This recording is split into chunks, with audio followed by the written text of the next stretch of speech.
Bienvenue à tous. J'aimerais parler sur l'attachement de Ruth à l'Éternel. Dans Ruth 1, verset 1. Du temps des juges, il y eut une famine dans le pays.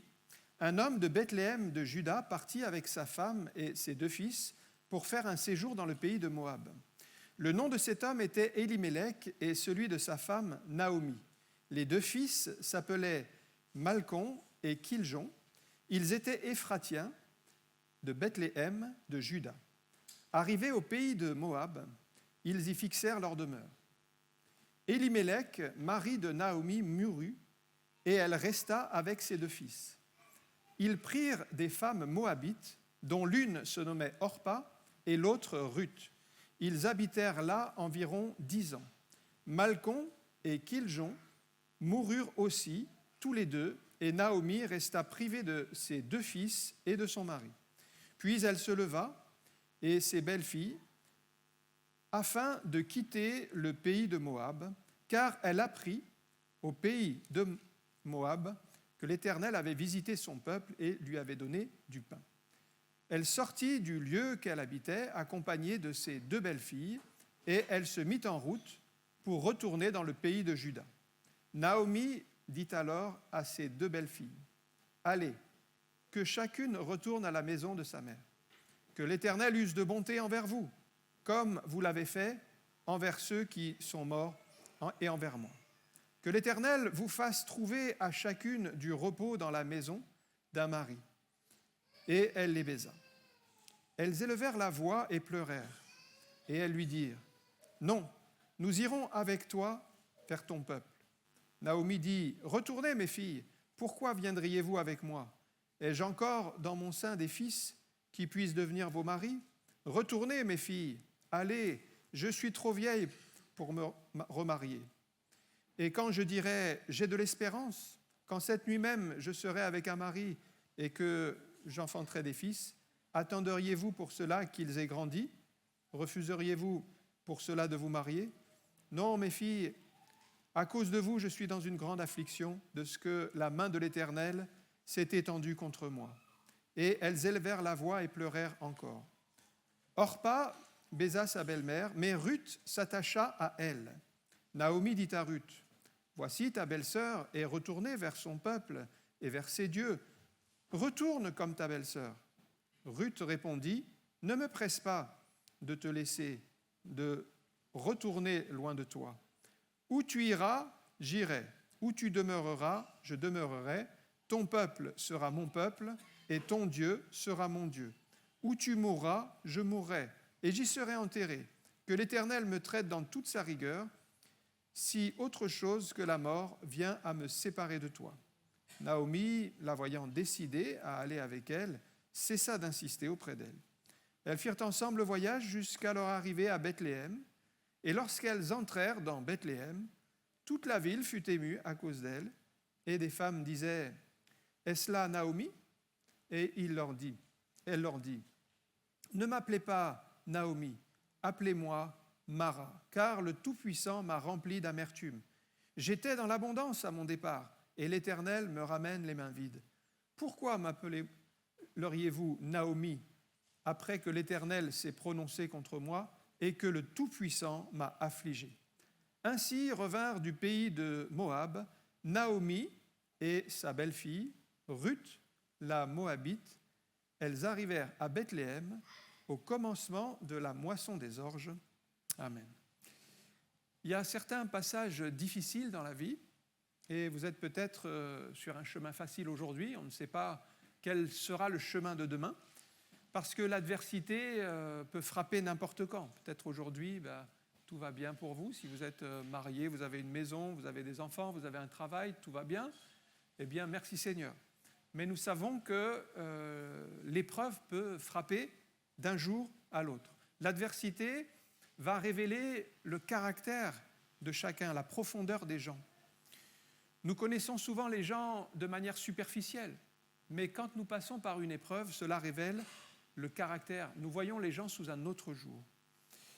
J'ai lu un article qui parlait des arbres qui se trouvent en Californie. Vous savez, ce sont les plus grands arbres du monde, les séquoias géants qui font plus de 80 mètres de haut, plus de 2000 ans d'âge.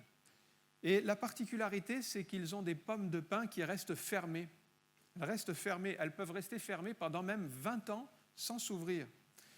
Et quand il y a un incendie, en fait, les pommes de pin vont se dilater et c'est à ce moment-là, seulement à ce moment-là, qu'elles vont libérer leurs semences pour que d'autres séquoias puissent être plantées. C'est l'épreuve du feu, en fait, qui va agir sur la pomme de pin pour lui permettre de libérer cette semence qu'elle a en elle. Cette épreuve va amener un changement dans cet arbre. Il en est de même pour nous. L'adversité, les épreuves que nous traversons vont amener des changements qui peuvent être positifs si nous les vivons selon ce que Dieu demande. Donc Dieu dirige tout malgré l'adversité, quels que soient les événements que vous traversez. Nous pouvons dire ce matin que Dieu reste au contrôle, même si tout chancelle, tout est chamboulé autour de nous. Peut-être même qu'à première vue, les événements que vous traversez n'ont aucun sens, mais en réalité, Dieu connaît le début et la fin. Et si on prend une pièce de puzzle toute seule, elle n'a pas trop de sens, c'est peut-être des traits qui vont dans tous les sens, mais si vous la placez dans l'ensemble du tableau, ça reprend toute sa place. Eh bien, ce que nous vivons aujourd'hui est un petit peu comme une pièce de puzzle. Il nous faut voir l'ensemble. Et Dieu, lui, il voit le début et la fin. Et cet ensemble, il est cohérent.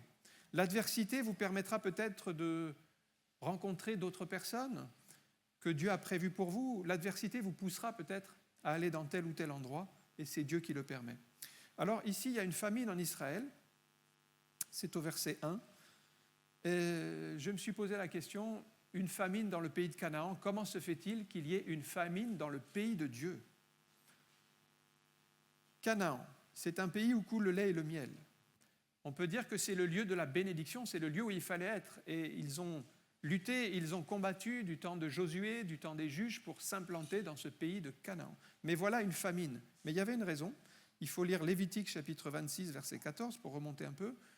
Lévitique 26, 14, il est dit « Mais si vous ne m'écoutez pas, et c'est Dieu qui parle, et ne mettez point en pratique tous mes commandements, votre force s'épuisera inutilement, votre terre ne donnera pas ses produits, et les arbres de la terre ne donneront pas leurs fruits. » Et oui, il y avait une condition. Canaan n'est pas juste un pays qui donne le lait et le miel, il fallait que le peuple obéisse à Dieu et se soumette à la volonté de Dieu, ce qui n'avait pas été le cas. On sait que du temps des juges, c'était assez chaotique.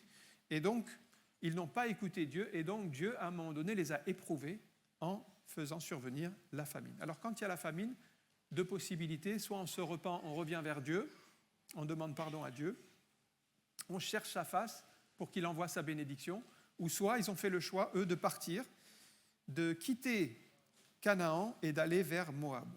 Et là, c'est une famille éprouvée. Donc, j'ai regardé la signification des noms. Élimélec, le père, donc le mari de Naomi, signifie « Dieu est mon roi ». Naomi signifie « ma gracieuse ». Et puis, ils ont deux fils. Le premier s'appelle Malcon, ça signifie « maladif ». Et Kiljan, ça signifie « languissant » ou alors « se morfondre, souffrir, dépérir ». Je me suis demandé, mais pourquoi ils ont donné des noms aussi tristes à leurs enfants ? Et j'ai regardé dans la Bible, il n'y a pas d'autres enfants qui ont été appelés comme ça. Il n'y a que ces deux enfants, Malcon maladif et Kiljon languissant, qui sont nommés comme ça dans la Bible. Déjà, rien que le nom donne une orientation.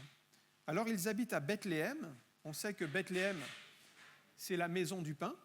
Et puis, ils sont dans la tribu de Juda. Et Juda, nous savons que c'est que Dieu soit loué. Donc, vous avez le bon endroit. Ils étaient dans la maison du pain, c'est-à-dire Bethléem, c'est là où on a le pain de Dieu et on est rassasié. Et puis, ils étaient dans la tribu de Juda, action de grâce, louange. Je crois que pour nous chrétiens, c'est vraiment les meilleures choses que nous pouvons faire quand nous nous consacrons à l'étude de la parole de Dieu, le pain qui nourrit notre âme. Quand nous sommes dans la reconnaissance et dans la foi, dans la louange, comme la tribu de Juda, eh bien, nous sommes dans la bonne direction. Mais eux, ils ont fait le choix de quitter Bethléem, la maison du pain, et de quitter Juda, la louange. Et ils sont partis vers Moab. Mais si vous quittez la louange et que vous allez vers les plaintes, les lamentations, les gémissements, que vous quittez la maison du pain où vous avez la nourriture de Dieu pour aller dans le monde, finalement, vous allez vous dépérir, vous allez vous déprécier. Ils ont fait le choix de quitter Bethléem. Quand certains problèmes arrivent, au lieu de se repentir, de chercher Dieu, ils quittent Bethléem et ils vont vers Moab. Comme aujourd'hui, certains préfèrent quitter la maison du pain, quitter l'église, rechercher dans le monde autre chose. Mais Élimélec et sa famille ont beau aller chercher mieux en dehors de Bethléem, ils ne vont pas trouver mieux ailleurs. Et même, ça va être pire. Le problème, c'est qu'il n'y a pas mieux que Bethléem. Vous ne pouvez pas trouver dans le monde quelque chose d'équivalent à ce que vous trouverez dans la présence de Dieu. Ici, vous avez tout avec la parole de Dieu, avec la présence de Dieu, avec l'Esprit de Dieu qui agit, c'est tout. C'est tout ce qu'il nous faut. Et le monde, lui, il a ses pains, mais ce ne sont pas des pains qui vont nourrir votre âme. Il a sa louange, mais c'est la louange du monde. C'est la musique des choses de cette terre qui ne vous comblera pas. On sait que d'autres ont fait la même expérience.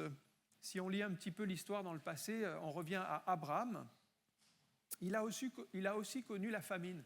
Il était dans Canaan avec sa famille, avec sa femme. Il y avait donc son neveu, toutes les personnes qui étaient avec lui. Il avait connu la famine.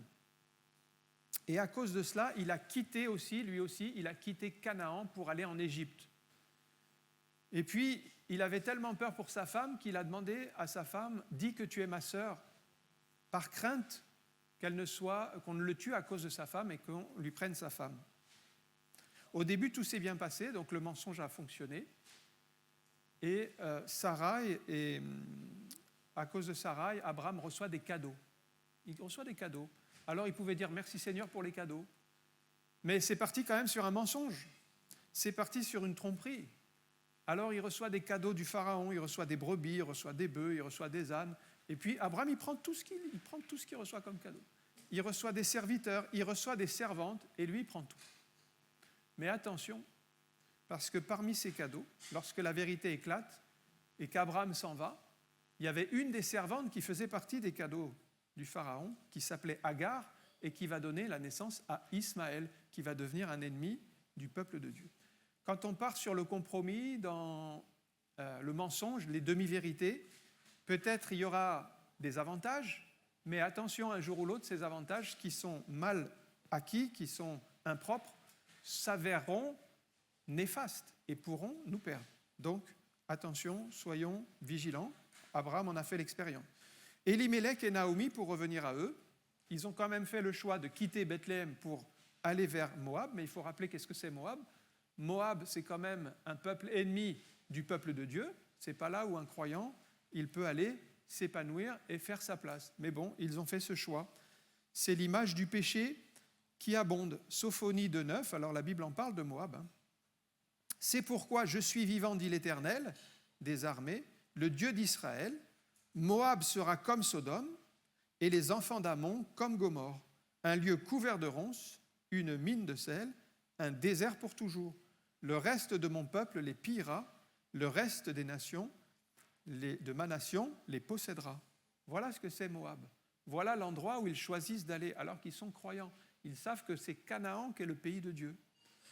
Pour rappel, Moab et Ammon, ce sont les deux enfants issus de l'inceste de Lot avec ses deux filles, qui sont devenus les deux des ennemis du peuple de Dieu. Après avoir quitté Bethléem, donc, pourquoi Moab, les ennemis du peuple de Dieu? Parce que là-bas, ils pensent que ça sera mieux que Bethléem.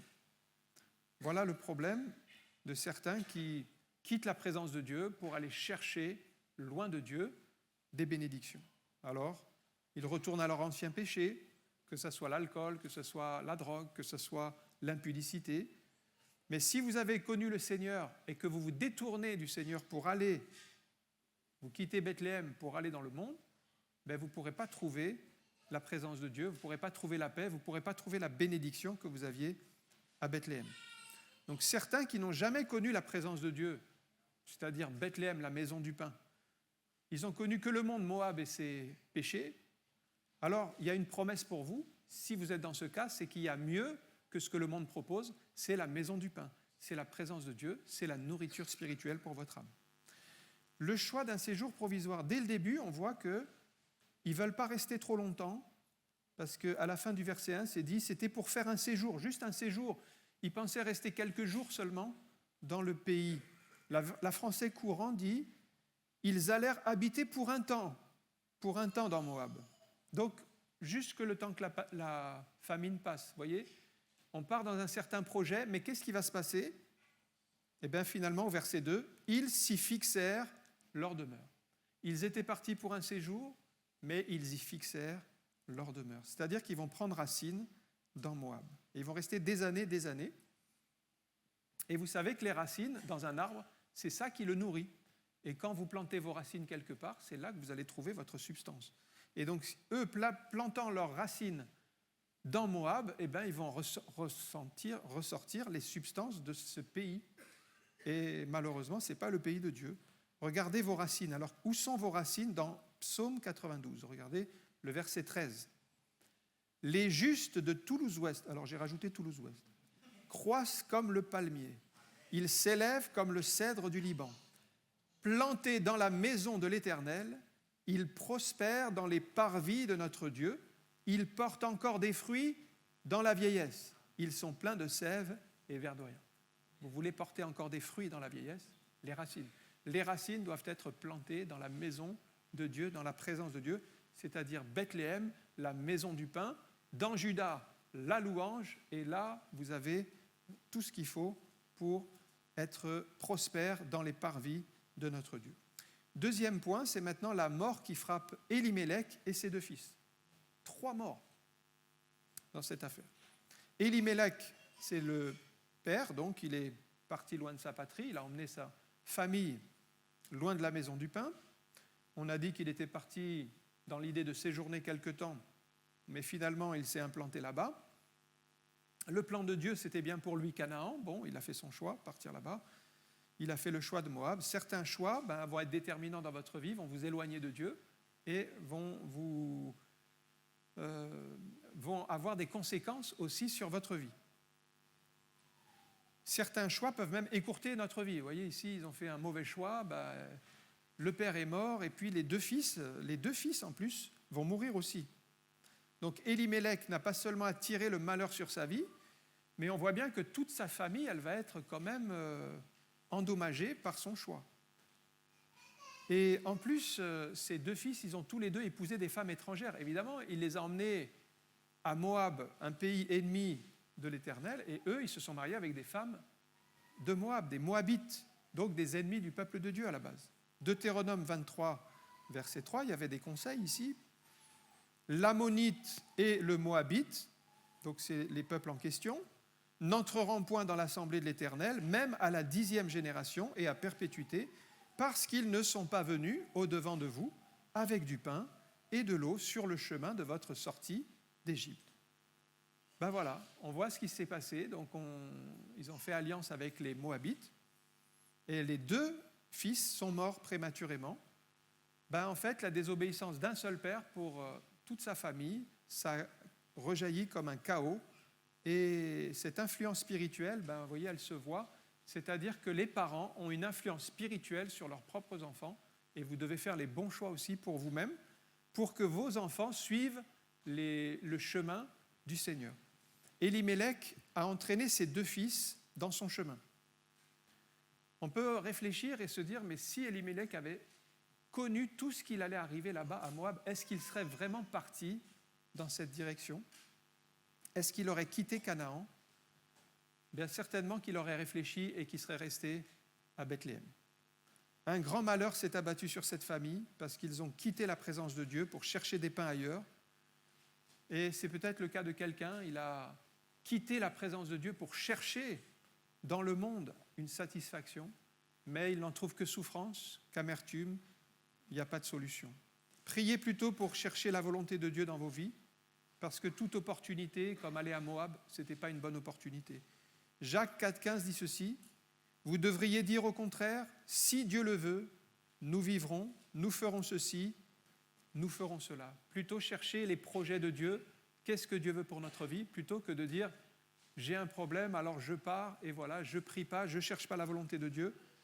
Je vais même dans Moab. Non, ce n'était pas le conseil qu'il aurait fallu prendre, c'était plutôt prier, chercher le conseil de Dieu et qu'est-ce que Dieu veut pour ma vie dans ma situation. Si Elimelech avait été plus sensible à Dieu, très certainement qu'il aurait évité tous ces désagréments. Maintenant, la situation est comme ça. On va passer au troisième point. Donc, Naomi décide de partir de Moab parce qu'elle a perdu ses 2 fils. C'est plus la peine, c'est au verset 6. Elle se leva, elle et ses 2 belles-filles, afin de quitter le pays de Moab, car elle apprit au pays de Moab que l'Éternel avait visité son peuple et lui avait donné du pain. Eh oui, à Bethléem, c'était pas la peine de partir de Bethléem. Dieu avait déjà pourvu pour le pain là-bas. Mais ils ont douté, ils ont vacillé et ils se sont précipités vers Moab. Donc Dieu n'a pas laissé son peuple dans la famine. Les habitants de Bethléem avaient été éprouvés un temps, oui, mais ils ont prié, ils ont cherché Dieu et Dieu a pourvu pour le pain. Dieu ne voulait pas les faire mourir de pain, mais les amener à la repentance. Encore aujourd'hui, il y a une source de pain inépuisable dans la présence de Dieu. Si vous venez à Dieu, vous aurez du pain.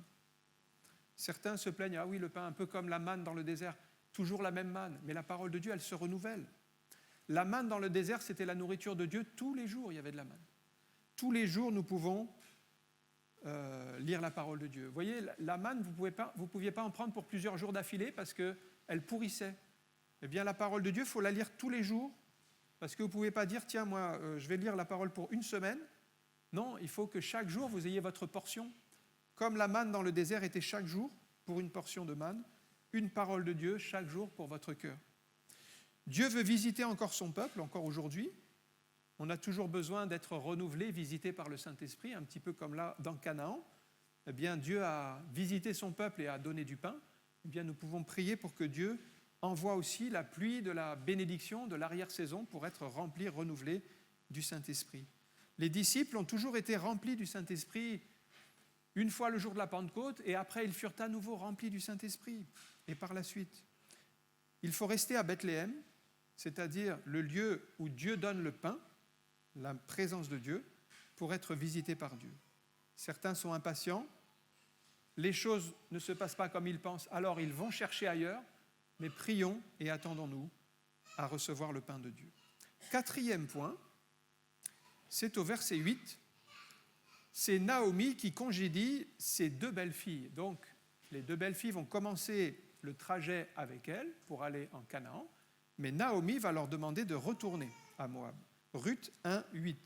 Naomi dit alors à ses 2 belles-filles, « Allez, que chacune retourne à la maison de sa mère, que l'Éternel use de bonté envers vous comme vous l'avez fait envers ceux qui sont morts et envers moi. » Donc les 2 belles-filles accompagnaient Naomi donc, jusque dans le pays de Canaan, mais Naomi leur a donné toutes les raisons pour lesquelles il fallait qu'elle retourne à Moab. D'abord, il ne fallait pas espérer trouver un nouveau mari auprès de Naomi, elle était trop âgée, et quand bien même elle se mariait, elle ne pourrait pas attendre le temps que l'enfant soit assez grand pour se marier avec, donc c'était impossible. Il fallait plutôt qu'elle cherche à se remarier ailleurs, et donc à Moab. C'est le choix d'Orpa, donc il y avait 2 belles-sœurs, Orpa et Ruth. Au début, Orpa est déterminée à suivre Naomi pour aller jusqu'en Canaan, parce qu'elle voulait s'attacher à son peuple. Elle a compris que le peuple d'Israël apportait la bénédiction.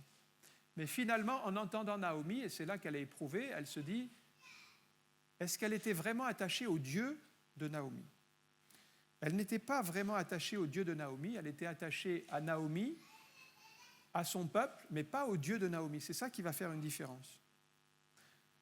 Parce que certains seront attachés à vous, mais ils ne sont pas attachés à Dieu. Et ils vont vous suivre un temps, parce qu'ils vous apprécient, parce qu'ils vous aiment bien, parce qu'ils veulent bien votre compagnie, mais ils ne sont pas attachés à Dieu. Et s'ils ne sont pas attachés à Dieu, un jour ou l'autre, ils repartiront ailleurs. Donc, voilà ce qui s'est passé pour Orpa. Elle était d'un autre esprit, elle n'était pas finalement attachée à Dieu, et elle est retournée à Moab. Tandis que Ruth, regardez le verset 16, Ruth 1, 16, Ruth répondit, « Ne me presse pas de te laisser de retourner loin de toi. Où tu iras, j'irai. Où tu demeureras, je demeurerai. Ton peuple sera mon peuple et ton Dieu sera mon Dieu. » Voyez la différence ? Ton Dieu sera mon Dieu. Orpa n'a pas dit ça. Et c'est ça qui va faire que le choix de Ruth va s'attacher non seulement à Naomi, mais au Dieu de Naomi, c'est-à-dire à l'Éternel. Et ceux qui sont attachés à Dieu n'abandonnent pas. Ruth ne le sait pas encore, mais en s'attachant à Dieu, elle va se retrouver dans le plan de Dieu pour sa vie. C'est-à-dire que plus tard, on va voir qu'elle va se retrouver dans la descendance même du Messie, du Christ qui va venir. Elle va faire partie de la généalogie de Jésus. Elle a peut-être fait ce choix par affection pour sa belle-mère, parce qu'elle la voit âgée, elle la voit seule, elle se dit je vais l'accompagner, mais en même temps elle est conduite par Dieu. Elle a fait le bon choix. Donc prions pour être conduits par Dieu dans nos choix, parce que certains comme Ruth viendront dans votre vie parce que c'est le plan de Dieu et s'attacheront à Dieu, mais d'autres seront comme Orpa. Et ceux comme Orpa, ils vous quitteront un jour parce qu'ils ne sont pas attachés à Dieu. Finalement, ils sont attachés à autre chose. Ils n'ont pas les mêmes valeurs, ils n'ont pas le même esprit. Et ils s'éloigneront de vous, et c'est comme ça, vous ne pouvez pas les forcer à rester attachés à Dieu si ça ne vient pas du cœur. Parce que l'attachement à Dieu, ça doit venir de notre cœur, ce n'est pas quelque chose qu'on peut imposer à quelqu'un. Donc certains disparaîtront de votre vie, vous ne savez pas pourquoi, ils ne se sont pas fait mal, ils ne se sont pas disputés, ils n'étaient pas en animosité, ils avaient de l'affection l'un pour l'autre, mais ils n'avaient pas le même esprit. Donc il ne faut pas forcer les choses, parce que certains doivent rester, certains doivent partir. Ça, c'est le plan de Dieu.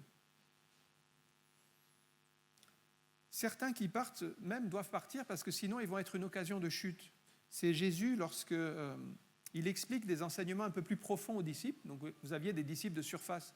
Ils croyaient certains aspects du message de Jésus, mais quand il approfondit, ils disent « Tes paroles sont trop dures, mais qui pourrait les entendre ?» Jésus dit dans Jean 6, 67, Jésus dit aux 11 « Et vous, ne voulez-vous pas aussi vous en aller comme tous ces disciples qui étaient fragiles, qui ne voulaient pas finalement des paroles de Jésus, vous, est-ce que vous ne voulez pas vous en aller aussi ?» Il les éprouve en fait. Il éprouve pour voir s'ils vont rester attachés à Dieu, à Jésus, ou s'ils vont partir. Et Pierre dit, mais toi, à qui d'autre irions-nous ? Tu as les paroles de la vie éternelle. Nous restons attachés à toi. Ils étaient dans le même esprit. Et c'est ça qu'il faut, c'est garder le même esprit. Laissez Dieu diriger vos relations, parce que Dieu enverra toujours des personnes dans votre vie. Ça, c'est pour accomplir son plan.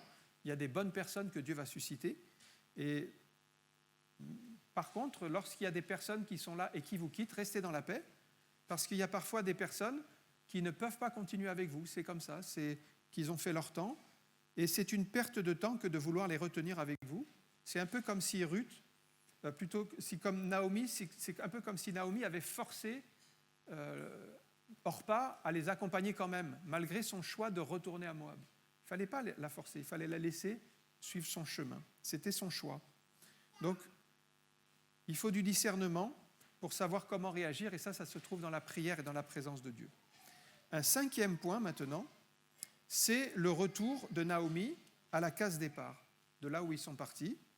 Donc, on voit qu'à la fin du récit, Naomi arrive avec Ruth, et les femmes de Canaan reconnaissent Naomi. Alors, on calcule qu'elle est restée environ 10 ans en Moab. Donc, ça fait 10 ans qu'elle est partie et qu'elle revient maintenant en Canaan. Les autres qui sont restés à Bethléem, ils ont subi la famine quand Naomi est partie, mais ils ne sont pas morts, ils sont toujours là. Ça veut dire qu'ils auraient pu rester aussi et ils ne seraient pas morts non plus. Donc, ils ont à un moment douté, mais voilà, et ils ont eu leur chemin, ils ont traversé l'adversité. Maintenant, il faut mieux être dans l'adversité à Canaan, dans le pays de Dieu, plutôt que dans l'adversité à Moab, dans le monde. Ça, c'est le bon choix. Même si vous avez de l'adversité, restez quand même dans le pays de la promesse, dans la présence de Dieu. Naomi reconnaît qu'elle était dans l'abondance à son départ, c'est dans Ruth 1, 21. Elle dit « J'étais dans l'abondance à mon départ, et l'Éternel me ramène les mains vides. » Elle reconnaît quand même qu'en Bethléem, quand elle est partie, il y avait le pain, il y avait la nourriture spirituelle, il y avait tout ce qu'il fallait pour son âme, il y avait l'abondance. Elle voyait en fait, ce pain-là, elle ne le voyait plus, elle voyait le manque. Elle se disait, c'est la disette, c'est la famine, je vais chercher ailleurs. En fait, elle a été piégée par ses propres pensées par ses propres yeux. N'attendez pas de tout perdre pour réaliser ce que vous aviez, parce que vous avez de grandes bénédictions, vous avez des grâces. Vous avez peut-être un époux, une épouse, vous avez une famille, vous avez une maison, une voiture, un travail. Vous avez des grâces qui vous ont été accordées de la part de Dieu, mais n'attendez pas, remerciez le Seigneur chaque jour pour chaque bénédiction. Compte les bienfaits de Dieu, dit un chant, mets-les devant tes yeux, tu verras en adorant combien le nombre en est. Remercions le Seigneur, soyons dans la reconnaissance, ne méprisons pas ce que nous avons, parce que si nous ne les avions pas, toutes ces choses, nous serions peut-être dans une situation bien plus tragique. Donc, remercions le Seigneur, même pour le peu de choses que nous avons, parce que c'est encore un bienfait de sa grâce et nous devons réaliser cette importance. Le paradoxe de l'insatisfaction est ici, c'est que Naomi, elle était dans l'abondance quand elle est partie, donc elle reconnaît que c'était vraiment le bon lieu, Bethléem, la maison du pain. Mais elle est quand même partie chercher ailleurs, alors qu'il fallait rester là où Dieu l'avait placée. Et elle est revenue les mains vides du coup. Elle est partie chercher l'abondance ailleurs, mais elle n'a pas trouvé, elle est revenue les mains vides. En fait, l'abondance, elle n'est pas si loin de vous. Ce n'est pas à la peine d'aller la chercher loin de Dieu. L'abondance, elle est dans la présence de Dieu. Naomi aurait dû rester avec son mari dans la présence de Dieu. Là, il y a une abondance. Si vos yeux sont toujours fixés sur autre chose, un petit peu comme Moab, un petit peu comme penser qu'ailleurs, en dehors de Bethléem, en dehors de Juda, il va y avoir l'abondance, eh bien tout cela, ce sont des mensonges, ce sont des leurres, Elle a reconnu que c'était faux. Elle est revenue les mains vides. Voilà, elle a fait son expérience. Elle a quitté la présence de Dieu, elle revient les mains vides. Le diable vous fera toujours chercher l'abondance ailleurs. Mais pareil, vous reviendrez les mains vides. Il n'y a pas d'abondance en dehors de la présence de Dieu. Alors on a vu dans ce texte que l'adversité frappe tout le monde, que vous soyez croyant ou non croyant, que vous soyez riche ou que vous soyez pauvre, même que vous soyez jeune ou que vous soyez vieux, l'adversité, on ne peut pas la calculer. Mieux vaut rester à Bethléem, dans la maison du pain, dans Juda, le lieu de la louange, de l'adoration, que d'aller chercher des solutions dans ce que le monde propose. Moab, les ennemis du peuple de Dieu. Priez pour que Dieu vous conduise dans vos choix. Trop de chrétiens réagissent avec des raisonnements humains, des impulsions. Ils demandent à Dieu de bénir, mais quelle était la volonté de Dieu ? Prions le Seigneur pour qu'il nous dirige dans nos décisions, dans nos choix. Et toutes les personnes qui sont dans votre vie, eh bien, parmi elles, certaines s'attacheront à Dieu, d'autres retourneront parce qu'elles n'ont pas le même esprit, un petit peu comme Orpa, parce qu'elles ne sont pas attachées à Dieu, parce qu'elles ont un autre chemin qui est leur choix, leur vie personnelle. Et nous ne pouvons pas forcer ces gens-là à s'attacher au Seigneur. Ça, c'est leur décision. La prière vous permettra toujours d'être conduit par Dieu vers les bonnes personnes. Que Dieu nous dirige en toutes choses dans sa volonté. On va prier quelques instants. Merci encore pour ta parole, pour l'exemple de cette famille et de Ruth qui s'est attachée fidèlement à l'Éternel alors qu'elle était moabite d'origine. Seigneur, tu nous montres que c'est une question de cœur, que tu es venu pour faire grâce à tous, que tu as assez de bonté pour sauver quiconque t'invoque et que, Seigneur, il suffit de s'attacher à toi, à ta présence. Oui, nous voulons toujours chercher notre nourriture dans la maison du pain auprès de toi, Seigneur, où il y a les pains spirituels dans ta parole, où il y a la nourriture pour notre âme. Nous ne voulons pas nous rassasier des choses de cette terre qui ne nourrit pas, mais chercher chaque jour notre nourriture dans ta parole. C'est la seule nourriture de l'âme. Oui, Seigneur, nous voulons rester dans Juda, ce lieu de louange, ce lieu de reconnaissance. Nous voulons, Seigneur, sans cesse faire monter vers toi notre adoration, dans un esprit de reconnaissance, te remercier pour tous tes bienfaits et grâces de chaque jour. Ô Seigneur, garde-nous de tomber dans le piège des plaintes et des lamentations, de ceux qui rejettent Dieu, de ceux qui maudissent Dieu, de ceux qui se plaignent de Dieu. Seigneur, garde-nous toujours fidèles dans ce qui concerne ta volonté, ta parole. Merci pour les personnes que tu envoies dans nos vies. Nous savons, Seigneur, que c'est toi qui le permets et nous te prions, Seigneur, de nous donner ce discernement pour marcher à ta suite et toujours te mettre à la première place dans le nom de Jésus. Amen. Que le Seigneur vous bénisse.